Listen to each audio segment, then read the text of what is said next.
La ley del karma y la ley del perdón. El hombre no recibe más de lo que dé. El juego de la vida es un juego parecido al lanzamiento de un boomerang.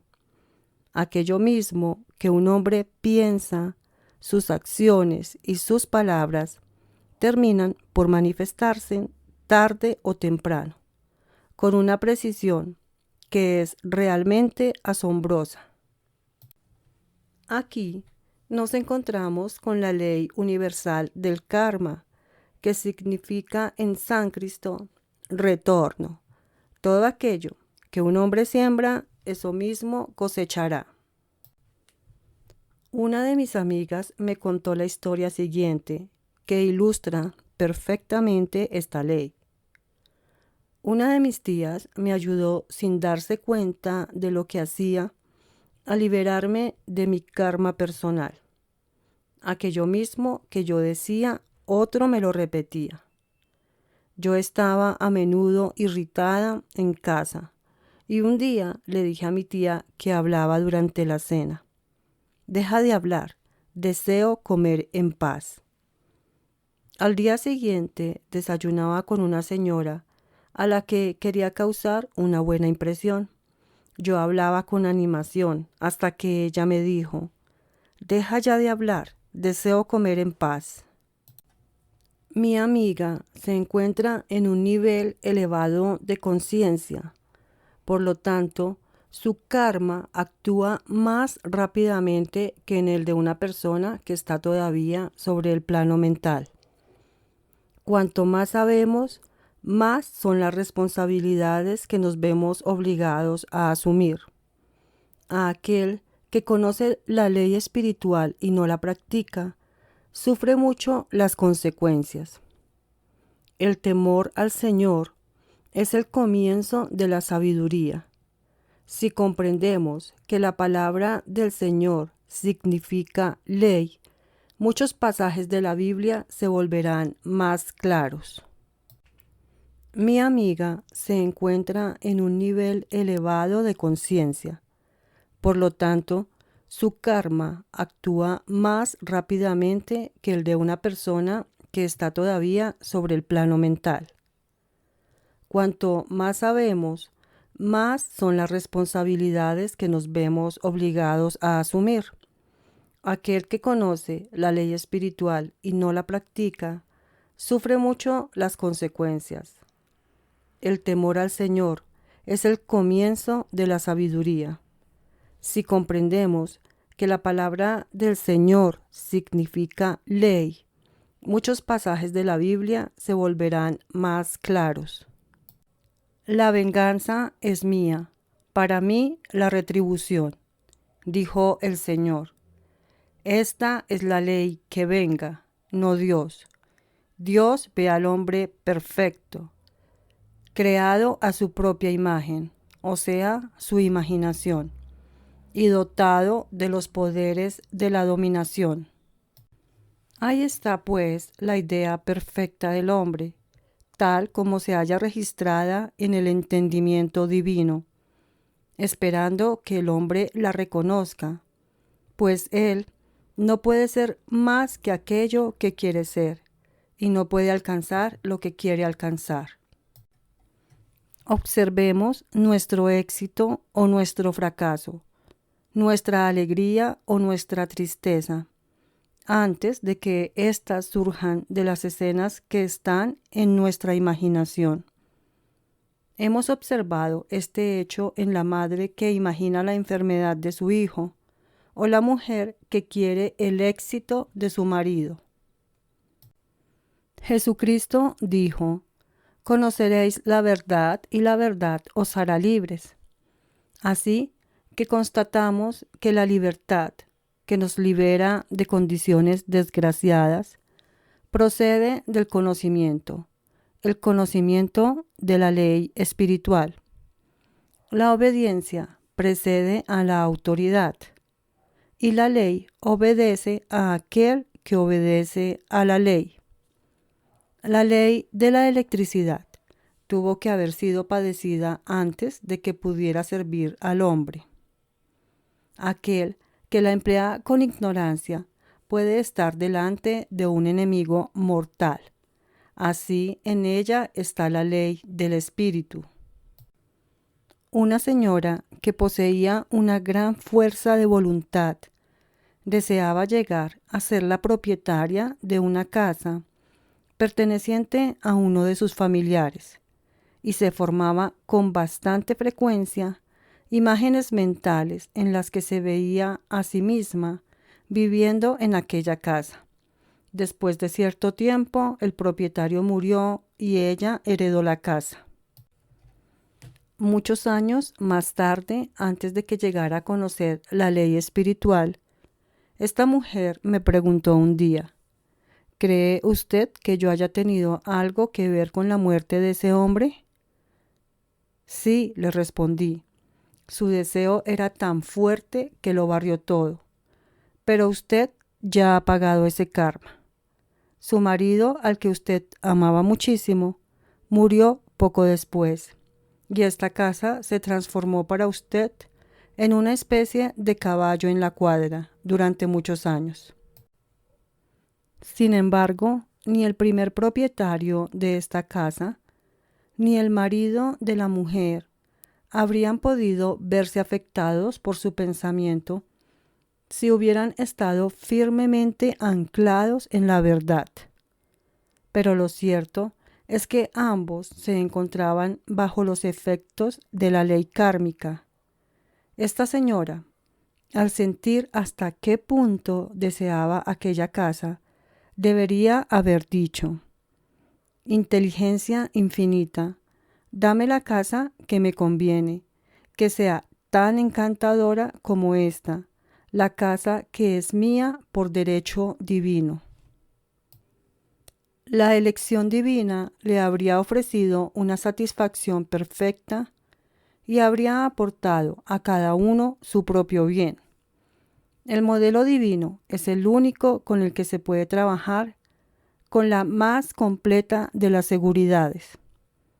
El deseo es una fuerza formidable. Debe ser canalizado convenientemente, si no, irá inmediatamente seguido por el caos. El hombre no debe pedir nunca más que aquello que le pertenece por derecho divino. Volviendo a nuestro ejemplo anterior, si la señora hubiera tenido la costumbre mental de decir: si esta casa que deseo es mía, no la puedo perder. Si no me pertenece, dame, Señor, su equivalente. El propietario quizás habría encontrado una solución armoniosa, si eso hubiera estado en la elección divina, o bien otra casa habría sustituido a la primera. Todo aquello cuya manifestación se ve forzada por la voluntad personal será siempre una mala adquisición. Por lo tanto, siempre conducirá al fracaso. El hombre ha recibido esta afirmación: que se haga mi voluntad y no la tuya. Y cosa bien curiosa, el hombre siempre obtiene aquello que desea cuando renuncia a su voluntad personal, permitiendo así que la inteligencia infinita pueda actuar a través de él. Quédate tranquilo y espera en silencio la liberación del Señor. En otra ocasión, una señora vino a verme presa de una gran angustia. Se sentía realmente muy angustiada, después de saber que su hija había decidido hacer un viaje que a ella le parecía muy arriesgado. Según me dijo, había utilizado todos los argumentos posibles, enumerando los peligros que asumía al emprender este viaje. Pero su hija no la quiso escuchar y decidió partir. Le dije a esta mamá: usted impone su voluntad personal a su hija y no tiene el derecho. Además, su miedo no hace sino atraer este viaje, pues el hombre atrae a sí mismo aquello que teme. Y añadí: relájese, retire su influencia mental. remítala a las manos de Dios y sírvase de esta afirmación: dejo esta situación en manos del amor infinito y sagrado. Si este viaje está previsto en el plan divino, yo lo bendigo y no me resisto más. Pero si no está divinamente determinado, doy gracias porque no se produzca. 1 o 2 días más tarde, su hija le anunció: Madre, renuncio a mi viaje, y la situación retornó a su posición original. Aprender a mantener la calma es algo que parece difícil al hombre. Volveré a tratar más detalladamente esta ley en el capítulo dedicado a la no resistencia. Daré ahora otro ejemplo de la manera en que cosechamos aquello mismo que sembramos. Una persona me dijo que le habían dado en el banco un billete falso. Se sentía bastante molesta por ello. El banco jamás reconocerá su error. Se lamentaba. Yo le respondí: analicemos la situación y busquemos el motivo que atrajo ese billete hacia usted. Ella reflexionó un momento y dijo: ya sé, envié una moneda falsa a un amigo para gastarle una broma. Así pues, la ley le ha enviado a ella el billete falso, pues la ley no comprende las bromas. Yo le dije: entonces debemos apelar a la ley del perdón y neutralizar esta situación. El cristianismo se fundamenta sobre la ley del perdón. Cristo nos ha redimido de la maldición de la ley kármica, y Cristo en cada hombre es su propio Redentor y su propio Salvador en toda condición discordante. Así pues, le dije: Espíritu infinito, nosotros hacemos una llamada a la ley del perdón y te damos gracias por aquella, la señora que está bajo la protección de la gracia y no bajo el peso de la ley, y que no puede perder este dinero que le pertenece por derecho divino. Y ahora, añadí después, vaya al banco y diga sin miedo alguno que el billete que ellos le dieron por error era falso. La mujer obedeció, y ante su enorme sorpresa, el personal del banco le pidió disculpas y le cambiaron su billete con mucha cortesía. Así pues, el conocimiento de la ley da al hombre el poder de deshacer sus errores. El hombre no puede forzar el ambiente exterior para que sea lo que ni siquiera es él mismo.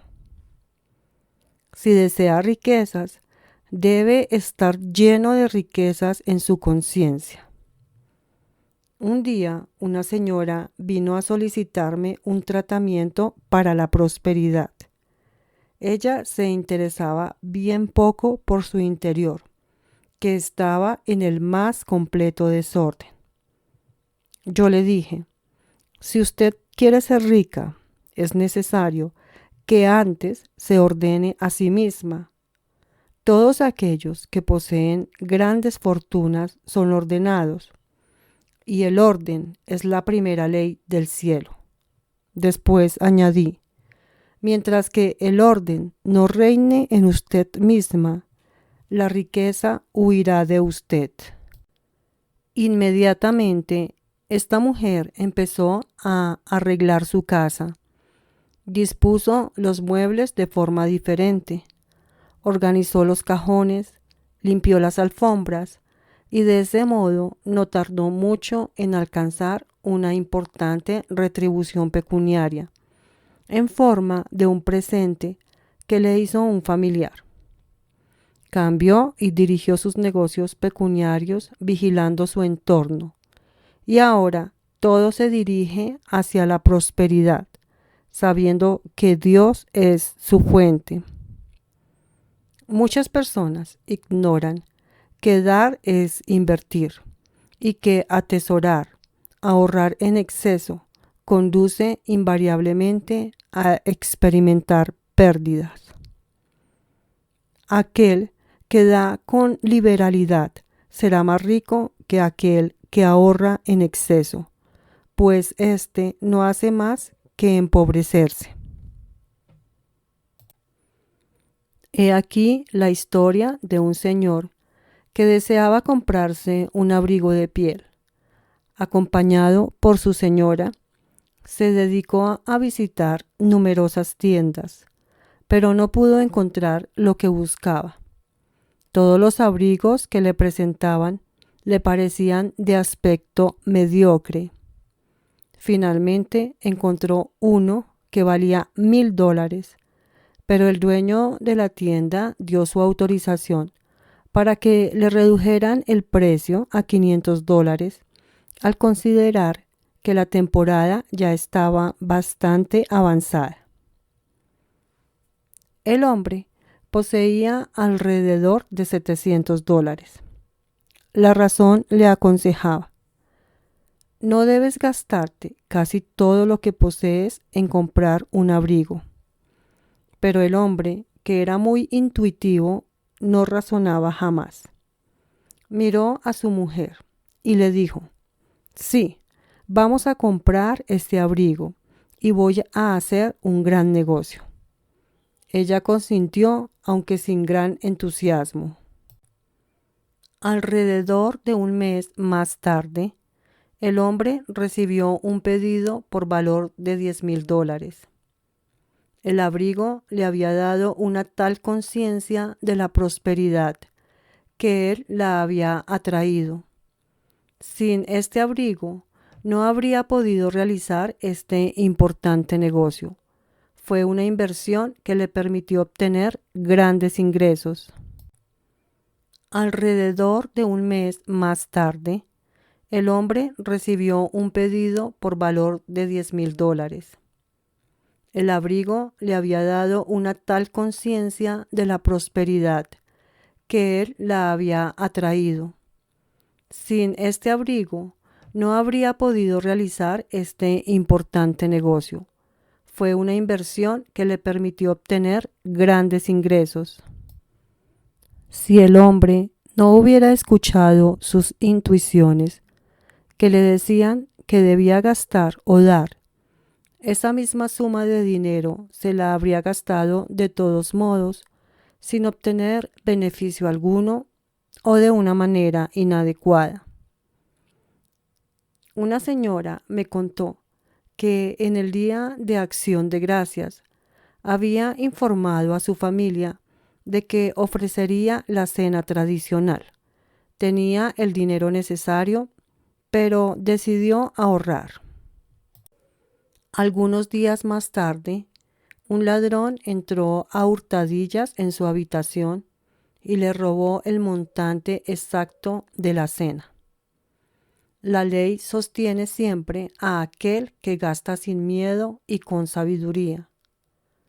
Ocurrió en cierta ocasión que una de mis alumnas salió de compras acompañada por su pequeña sobrina. La niña quería un juguete, pero su tía le dijo que no podía permitirse comprar en aquellos momentos. De repente se dio cuenta de que estaba cediendo a la idea de la pobreza, en lugar de remitirse a Dios, a su providencia. Así pues, compró el juguete y cuando regresó a su casa, se encontró en la calle la cantidad exacta que había pagado poco antes. Nuestros recursos son infinitos e infalibles cuando nuestra confianza es absoluta, pero la confianza y la fe deben preceder a la demostración. Que sea hecho según tu fe. La fe es la sustancia de las cosas que esperamos, la evidencia de las cosas que no vemos, pues la fe mantiene la visión estable. las imágenes adversas se disipan y en el tiempo requerido nosotros cosecharemos si no vacilamos. Jesucristo nos ofreció la buena nueva, el Evangelio, que enseña una ley más elevada que la ley del karma. Es la ley de la gracia o perdón. Esta ley libera al hombre de la ley de la causa y el efecto, de la ley de las consecuencias, por la gracia y no por la ley. Se nos dice que cosecharemos lo que hayamos sembrado. Los dones de Dios se derraman sin parar sobre nosotros. Todo aquello que posee el reino está en él. Este estado de bendición continuo espera a aquel que ha logrado superar el entendimiento y el pensamiento mortales. Las tribulaciones existen en la comprensión mortal, pero Jesucristo dijo: ten valor, yo he vencido al mundo. El pensamiento carnal se corresponde con el pensamiento del pecado, de la enfermedad y de la muerte. Jesús comprendió su irrealidad absoluta y afirmó que enfermedad y tristeza pasarán y que hasta la propia muerte, su último enemigo, será vencida. Hoy, desde el punto de vista científico, sabemos que la muerte puede ser vencida al imprimir en el subconsciente la convicción de la juventud eterna y de la vida eterna. El subconsciente es la fuerza sin dirección. Ejecuta sin discutir las órdenes que recibe. Al trabajar bajo la dirección del superconsciente, o sea, el Cristo o Dios en el hombre, se alcanzará la resurrección del cuerpo. El hombre no rechazará más su cuerpo en la muerte, sino que se transformará en un cuerpo eléctrico, como cantó el poeta Walt Whitman, pues el cristianismo está fundamentado sobre el perdón de los pecados y sobre un sepulcro vacío.